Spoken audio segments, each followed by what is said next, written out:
हम आप लोगों को सामान्य विज्ञान के अंतर्गत भौतिक विज्ञान से प्रश्नोत्तर करेंगे और ऐसे प्रश्नों को आप लोगों के बीच रखा जाएगा जो बीपीएससी के प्रीवियस एग्ज़ाम में पूछे गए। बीपीएससी का जो सीसीई होता है ना, कॉमन बीपीएससी, जिनसे पदाधिकारी बनते हैं, उनके प्रीवियस एग्ज़ाम में जो सामान्य विज्ञान से क्वेश्चन पूछे गए हैं वो प्रश्न अभी आप लोगों से करेंगे। और इसी लेवल का क्वेश्चन जो है आप लोगों को बीपीएससी टीआरई में सामान्य अध्ययन के अंतर्गत पूछा जाएगा। तो पढ़ने के लिए तो बहुत कुछ पढ़े हैं, लास्ट में एक बार इनको भी कर लिया जाए, ठीक है। पहला प्रश्न है, विद्युत धारा की इकाई है। ऑप्शन में है कूलम्ब, वोल्ट, वाट, एम्पियर। उपर्युक्त में कोई नहीं, एक से अधिक। एम्पियर है ना। विद्युत धारा की इकाई क्या है? एम्पियर है। और एक एम्पियर 1 कूलम्ब प्रति सेकेंड के बराबर होती है। 1 एम्पियर 1 कूलम्ब प्रति सेकेंड के बराबर होती है। ये भी याद रखिएगा कि विद्युत धारा जो है वह अदिश राशि है ना। विद्युत धारा कैसी राशि है? अदिश। वैसे ब अक्षर वाला ज़्यादातर सदिश होता है, जैसे आपको बल हो गया ना, विस्थापन हो गया, वेग हो गया, वो सब सदिश है। लेकिन विद्युत धारा कैसी राशि है? अदिश राशि है। अगला प्रश्न है, निम्नलिखित तत्वों में किसमें न्यूट्रॉन नहीं होता? ऑक्सीजन में, नाइट्रोजन में, हाइड्रोजन में, तांबा में, इनमें से कोई नहीं, एक से अधिक। इसका उत्तर हाइड्रोजन हो जाएगा। क्या हो जाएगा? हाइड्रोजन का परमाणु संख्या भी 1 होता है, द्रव्यमान संख्या भी 1 होता है, क्योंकि हाइड्रोजन के एटम में केवल प्रोटॉन होते हैं, इलेक्ट्रॉन होते हैं, न्यूट्रॉन नहीं होते हैं। इसीलिए इनका द्रव्यमान संख्या और परमाणु संख्या सेम होता है। तो किसमें न्यूट्रॉन नहीं होता है? हाइड्रोजन में। हाइड्रोजन का कितना समस्थानिक? 3 समस्थानिक ना। और तीनों समस्थानिक का अलग अलग नाम है। एक तो हाइड्रोजन या प्रोटियम हो गया, दूसरा ड्यूटेरियम हो गया, तीसरा ट्राइटियम हो गया। परमाणु रिएक्टर में ड्यूटेरियम का जो ऑक्साइड है, भारी जल, उनका इस्तेमाल होता है। और ट्राइटियम हाइड्रोजन का ऐसा समस्थानिक है जो रेडियो सक्रिय गुणधर्म को क्या करता है? प्रदर्शित करता है। अगला है एंगस्ट्रॉम। जो है एंगस्ट्रॉम, ये लिखा रहता है ऊपर में 0 के जैसा लिखा रहता है। ये एंगस्ट्रॉम किसकी इकाई है?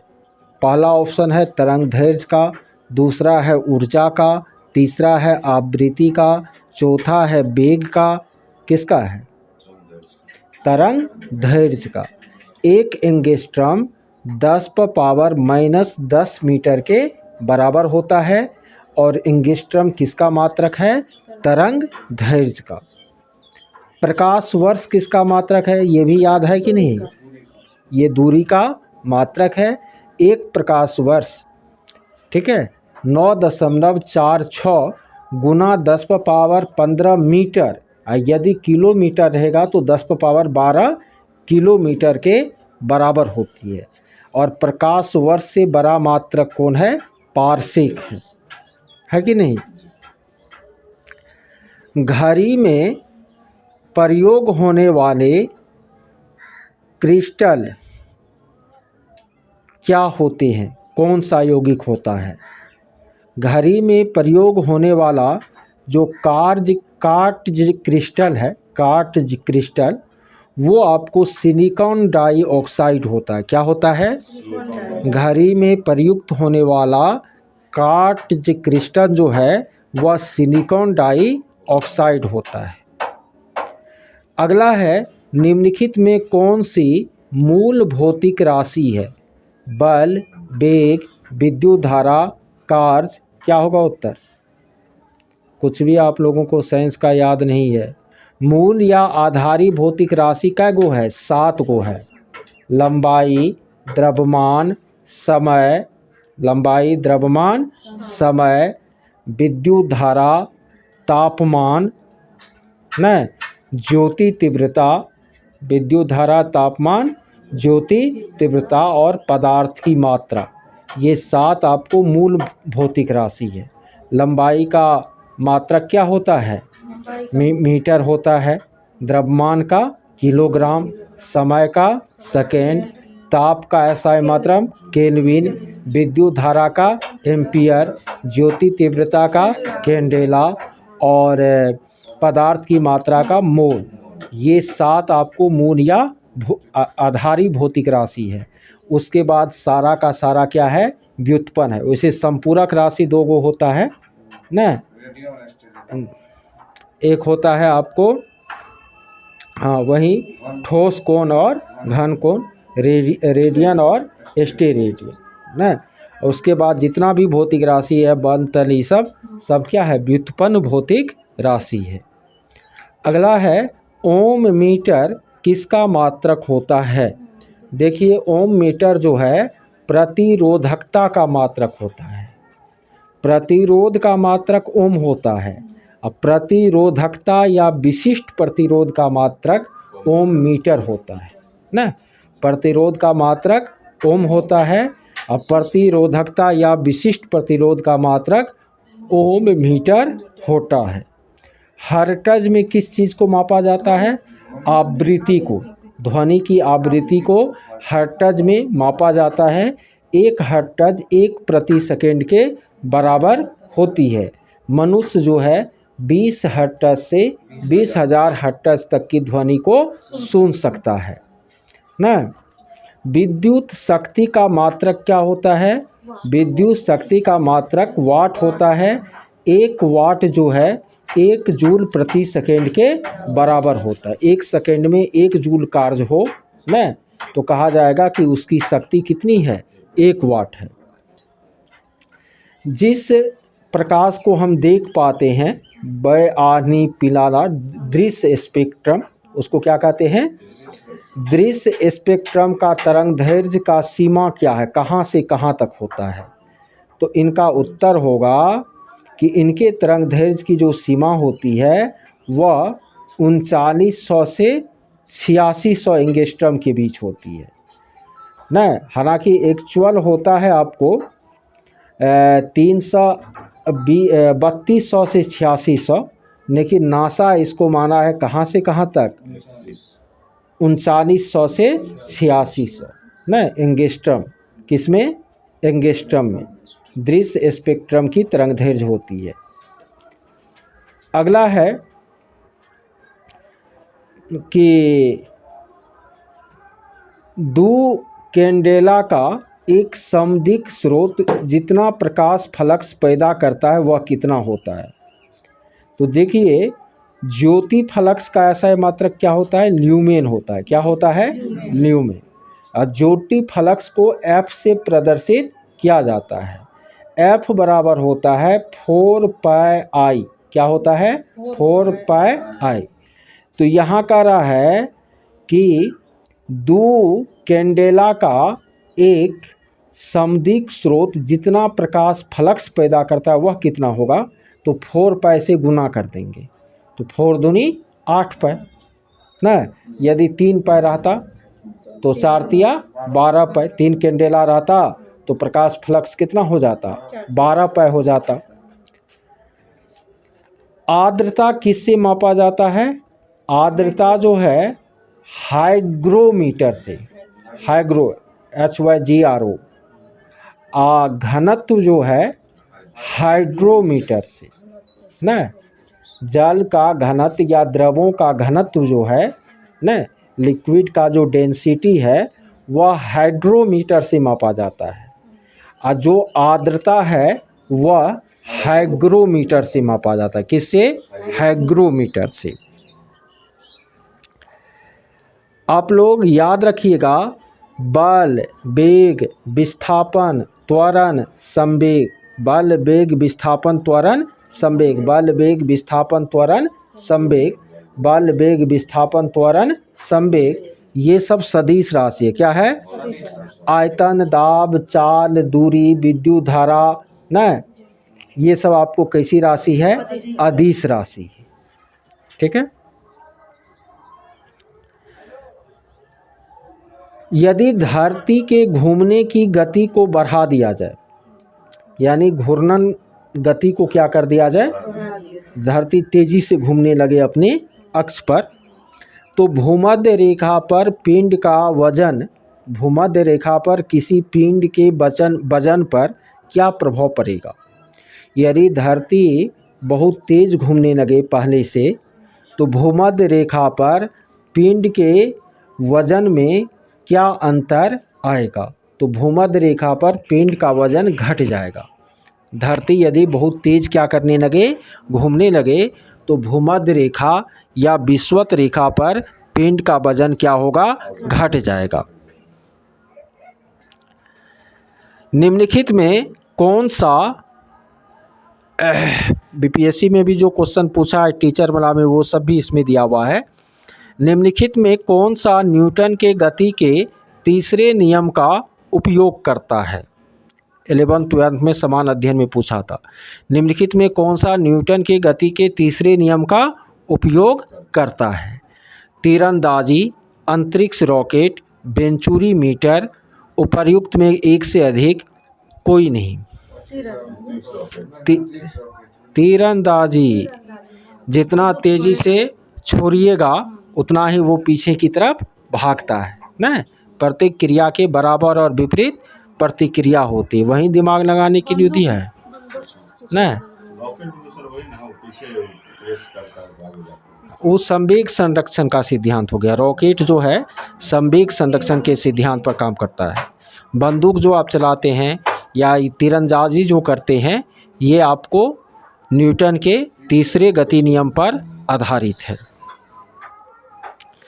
फिर बीपीएससी टीआरई में ही पूछा है, रासायनिक गुणों को परिवर्तित रखते हुए, अपरिवर्तित रखते हुए, रासायनिक गुण नहीं बदले, तो एक परमाणु के नाभिक में जोड़े जाने वाला कण कौन सा है? न्यूट्रॉन, इलेक्ट्रॉन, प्रोटॉन, एक से अधिक, कोई नहीं।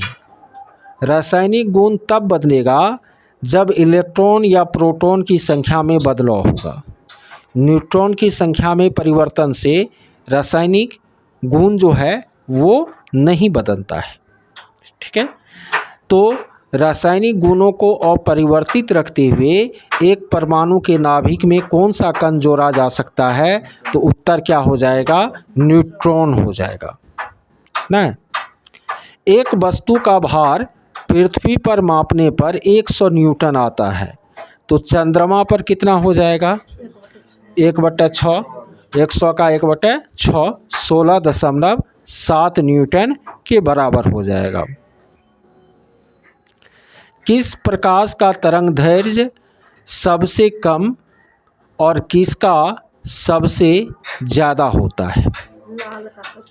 लाल का तरंग दैर्घ्य सबसे ज़्यादा, आवृत्ति सबसे कम। जिसका तरंग दैर्घ्य ज़्यादा उसका आवृत्ति कम, उसका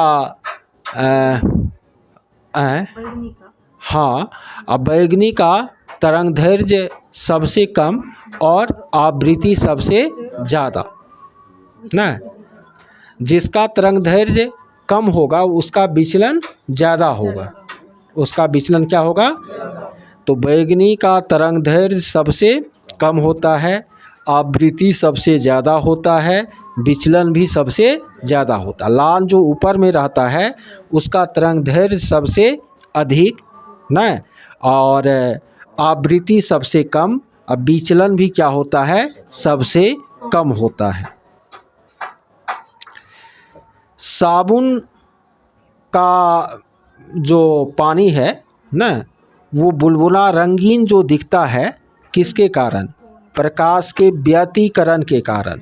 साबुन के बुनबुने जो प्रकाश में रंगीन दिखते हैं वह किसके कारण? व्यतिकरण। किसके कारण? व्यतिकरण के कारण। ठीक है,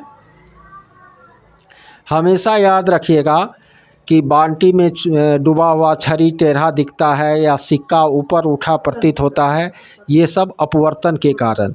तारे जो टिमटिमाते हुए प्रतीत होते हैं वायुमंडलीय अपवर्तन के कारण। ठीक है, लेकिन यदि सूर्योदय और सूर्यास्त के समय सूर्य जो लाल दिखते हैं या आकाश जो नीला दिखता है न, समुद्र का पानी जो नीला दिखता है, ये सब प्रकाश के प्रकीर्णन के कारण। मृग मरीचिका जो दिखाई पड़ती है या हीरा जो चमचमाता हुआ प्रतीत होता है या आपको इंद्रधनुष जो बनते हैं, ये सब किसके कारण? पूर्ण आंतरिक परावर्तन के कारण। ठीक है,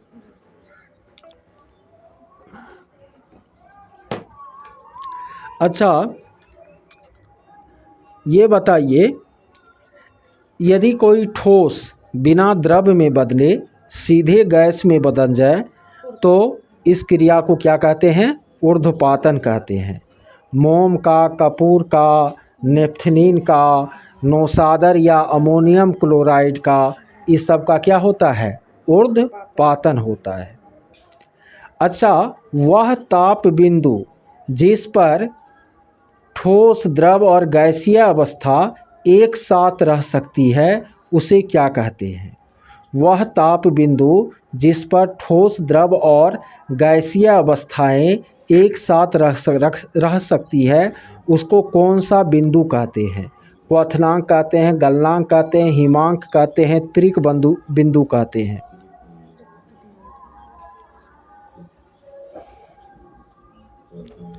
न, उसको क्या कहते हैं? त्रिक बिंदु। ठीक है,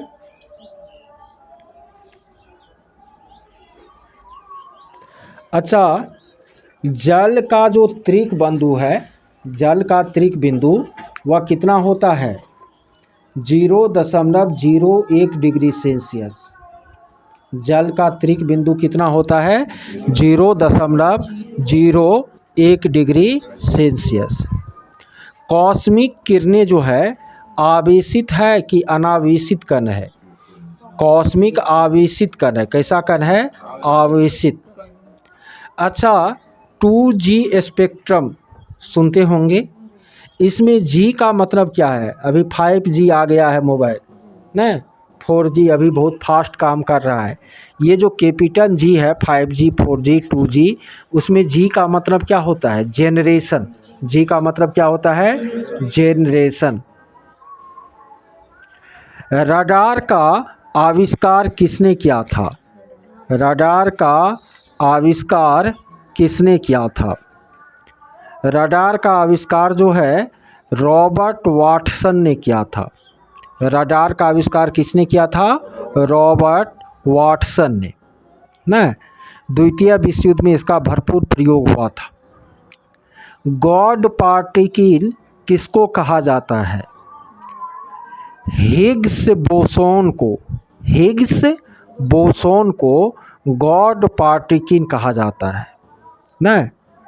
इसको 2 वैज्ञानिकों ने मिल करके खोजा था। एक था पीटर डब्ल्यू हिग्स और दूसरा था डब्ल्यू एंगलर्ट। हिग्स और एंगलर्ट न, इन दोनों ने मिल करके हिग्स बोसोन को खोजा था। इसी पर इसको 2013 में नोबेल पुरस्कार भी मिला था। हिग्स बोसोन को गॉड पार्टिकल कहा जाता है। सीवी रमन को भौतिकी के क्षेत्र में कब नोबेल पुरस्कार मिला था? 1930 में। कब मिला था? 1930। उससे पहले 1913 में टैगोर को मिला था, 1930 में सीवी रमन को, 1968 में हरगोविंद खुराना को, ये भी भारत से जुड़े रहे। चंद्रशेखर को चंद्रशेखर को कब? 1983 में। मदर टेरेसा 1979 में। अमर्त्य सेन को अर्थशास्त्र में मिला था 1998 में। कैलाश सत्यार्थी को शांति के क्षेत्र में मिला था 2014 में। बी रामाकृष्णन को रसायन के क्षेत्र में मिला था 2009 में। सबसे नज़दीक का है अभिजीत बनर्जी, जिसको 2019 में अर्थशास्त्र के क्षेत्र में नोबेल पुरस्कार मिला था। टेलीस्कोप का खोज किसने किया था? टेलीस्कोप जो मैंने पार्थिव दूरबीन जो होता है ना, इसका खोज गैलीलियो ने किया था। किसने किया था? हवाई जहाज़ का खोज किसने किया था? राइट ब्रदर्स ने किया था। 1 माइक्रोन किसके बराबर होता है? 10⁻³ मिलीमीटर या 1/1000 मिलीमीटर। 1 माइक्रोन किसके बराबर होता है? 1/1000 मिलीमीटर। 40 डिग्री सेल्सियस का फ़ारेनहाइट में मान कितना होगा? तो सूत्र होता है न F-32/180 या F-32/9 बराबर C/5। F-32/80 बराबर C/5। इसमें यदि C का मान 40 दिया है तो वो रख देंगे, F का मान क्या होगा? निकल जाएगा। ये निकल कर होगा 104 डिग्री फ़ारेनहाइट। कितना होगा न? अच्छा, विटामिन और प्रोटीन को अलग अलग करना है, आप किस तकनीक का प्रयोग कीजिएगा? विटामिन और प्रोटीन को अलग अलग करना है, आप किस तकनीक का प्रयोग कीजिएगा? क्रोमेटोग्राफी का। किसको? क्रोमेटोग्राफी का न। गति को सबसे पहले परिभाषित किसने किया? गति का नियम तो न्यूटन दिया, प्रथम द्वितीय तृतीय। गति को परिभाषित किसने किया था सबसे पहले?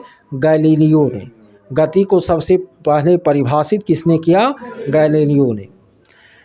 लोलक की कालावधि जो है किस पर निर्भर करती है? लंबाई पर निर्भर करती है। लोलक की कालावधि जो है लंबाई पर निर्भर करती है। लंबाई को 4 गुना कर दिया जाए तो कालावधि 2 गुना हो जाएगा। आवर्तकाल कितना हो जाएगा उसका? 2 गुना, यदि लंबाई को 4 गुना कर दे तो। बल जो है किसके किसके गुणनफल के बराबर होता है? बल बराबर होता है द्रव्यमान गुना त्वरण। बल बराबर क्या होता है? द्रव्यमान गुना त्वरण। तो बल द्रव्यमान और त्वरण के गुणनफल के बराबर होता है। संवेग जो है बल और द्रव्यमान के गुणनफल के बराबर होता है।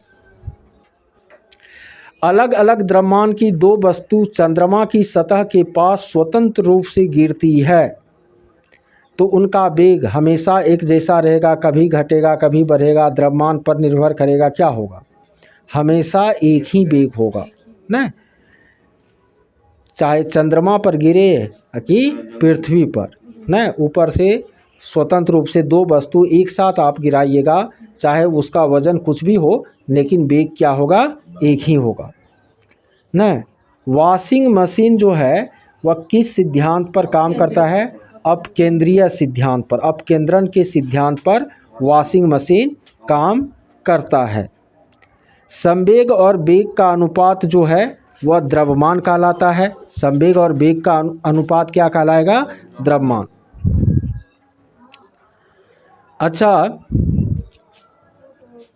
यदि एक पंख, एक रबर की गेंद, एक लकड़ी की गेंद निर्वात में एक समान ऊंचाई से गिराया जाए न, तो तीनों जो है सबसे पहले पंख ज़मीन पर गिर जाएगा, रबर सबसे पहले ज़मीन पर आएगा, लकड़ी का गेंद सबसे पहले ज़मीन पर आएगा, कि तीनों एक साथ पहुंचेगा। बट अब ये बताए ना कि द्रव्यमान कुछ भी हो न, 3 चीज़ों को एक साथ गिराइए, तीनों एक ही साथ गिरेगा।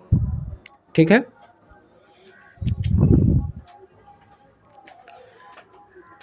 यानी अंतिम वेग जो होता है ना, किसी भी चीज़ को जब हम ऊपर से गिराते हैं तो वो उसके द्रव्यमान से क्या होता है? स्वतंत्र होता है न।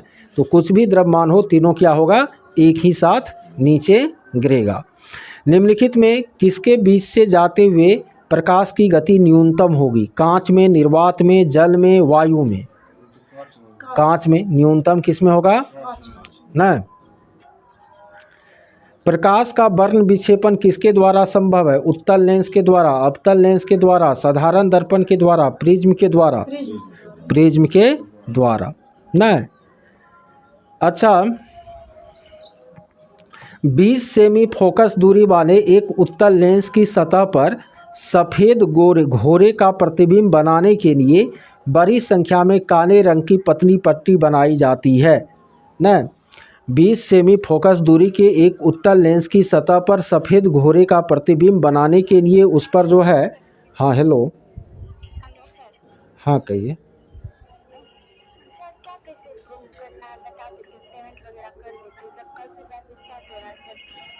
इसी नंबर पर आपको पे करके स्क्रीनशॉट भेजना है, ठीक है। तो वो भेज दीजिए, उसके बाद ग्रुप में जोड़ देते हैं। कल क्लासरूम का लिंक भी मिल जाएगा, कल से वर्क भी मिलना शुरू हो जाएगा। नहीं, इस नंबर पर पे फोन गूगल पे दोनों है।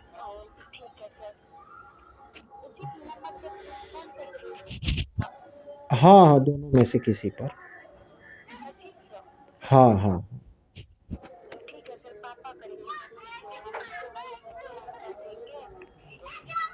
ठीक है, अभी तो हम क्लास में हैं, ठीक है, भेज दीजिए।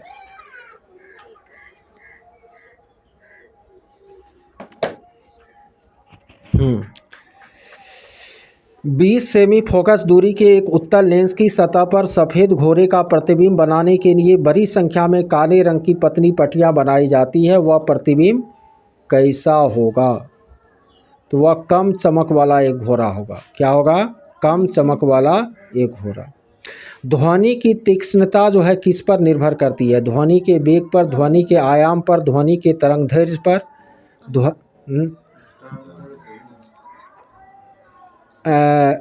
देखिए, यह ध्वनि के तरंगदैर्घ्य पर निर्धारित होती है। ध्वनि की तीक्ष्णता किसके द्वारा निर्धारित होती है?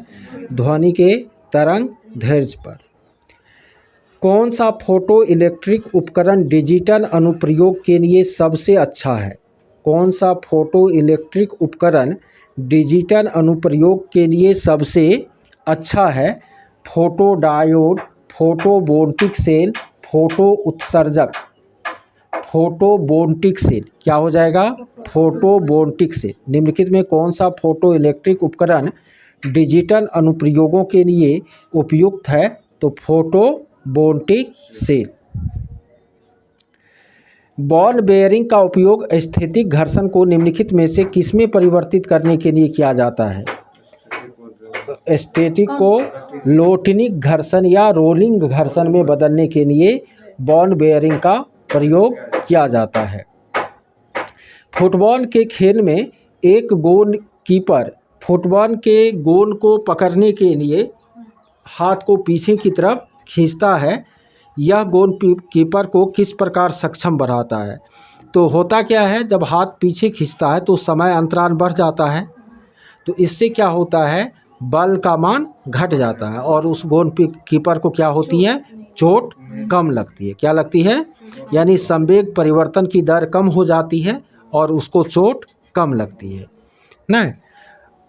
अनुदैर्घ्य तरंग का उदाहरण है रेडियो तरंग, ध्वनि तरंग, एक्स किरण, गामा किरण। ध्वनि तरंग कौन सा तरंग? प्रकाश किस तरंग का उदाहरण है? अनुप्रस्थ तरंग का क्या है? उदाहरण है। ध्वनि जो है अनुदैर्घ्य तरंग का उदाहरण है। जब एक ध्वनिक तरंग एक माध्यम से दूसरे माध्यम में जाती है तो क्या अपरिवर्तित रहता है? तो आवृत्ति में कोई परिवर्तन नहीं होता। जब ध्वनि एक माध्यम से दूसरे माध्यम में जाती है तो आवृत्ति में परिवर्तन नहीं होता है। रेत और नेपथलीन के मिश्रण को हम कैसे अलग कर सकते हैं? तो नेपथलीन क्या होता है? ऊर्ध्वपातित होने वाला पदार्थ है ना, अभी बताए थे ना। तो रेत और नेपथलीन को हम ऊर्ध्वपातन के द्वारा अलग अलग कर सकते हैं। रेत और नेपथलीन को हम ऊर्ध्वपातन के द्वारा क्या कर सकते हैं? अलग अलग कर सकते हैं। वोल्ट मीटर से क्या मापा जाता है? विभवांतर। ए मीटर से विद्युत धारा। ए मीटर से, अब पोटेंशियोमीटर से इस बार पूछा भी था बीपीएससी में, पोटेंशियोमीटर से विद्युत वाहक बल को मापा जाता है ना, बल। हालांकि ऑप्शन जो लिया था उसमें वोल्ट मीटर, पोटेंशियोमीटर, एक से अधिक ऑप्शन ले लिया, लेकिन आपको याद रखना है वोल्ट मीटर से विभवांतर को मापा जाता है, ए मीटर से विद्युत धारा को मापा जाता है, पोटेंशियोमीटर से विद्युत वाहक बल को मापा जाता है, और गैल्वेनोमीटर से विद्युत धारा की दिशा को मापा जाता है। गैल्वेनोमीटर से विद्युत धारा की दिशा को मापा जाता है, पोटेंशियोमीटर से विद्युत वाहक बल को, पोटेंशियोमीटर से विद्युत वाहक बल को, और ए मीटर से विद्युत धारा को, वोल्ट मीटर से विभवांतर को। ए मीटर को श्रेणी क्रम में जोड़ा जाता है और वोल्ट मीटर को समांतर क्रम में जोड़ा जाता है। टरबाइन एवं डायनेमो से बिजली प्राप्त करने में किस ऊर्जा को विद्युत ऊर्जा में परिवर्तित करते हैं? तो यांत्रिक या मैकेनिकल एनर्जी को, यांत्रिक या मैकेनिकल एनर्जी को इलेक्ट्रिक एनर्जी में हम क्या करते हैं? चेंज करते हैं ना। एलईडी में कौन सा धातु प्रयुक्त होता है ना? एलईडी में नहीं, अच्छा ठीक। अगला क्वेश्चन बोलिए कि केंद्राभिमुखी बल किसके लिए जिम्मेदार है? केंद्राभिमुखी या जिसको अभिकेंद्रीय बल भी कहते हैं, वह किसके लिए जिम्मेदार है? पहला ऑप्शन है अंतरिक्ष में वस्तु की स्वतंत्र गति, दूसरा ऑप्शन है वस्तु को वृत्ताकार पथ पर गतिमान रखना, तीसरा ऑप्शन है वस्तु को सीधी रेखा के साथ उड़ाना ना। तो केंद्राभिमुखी बल कब लगता है? जब वस्तु वृत्ताकार पथ पर घूमती है ना। तो वस्तु को वृत्ताकार पथ पर घुमाते रहने के लिए किसकी ज़रूरत होती है? केंद्राभिमुखी बल की ज़रूरत होती है।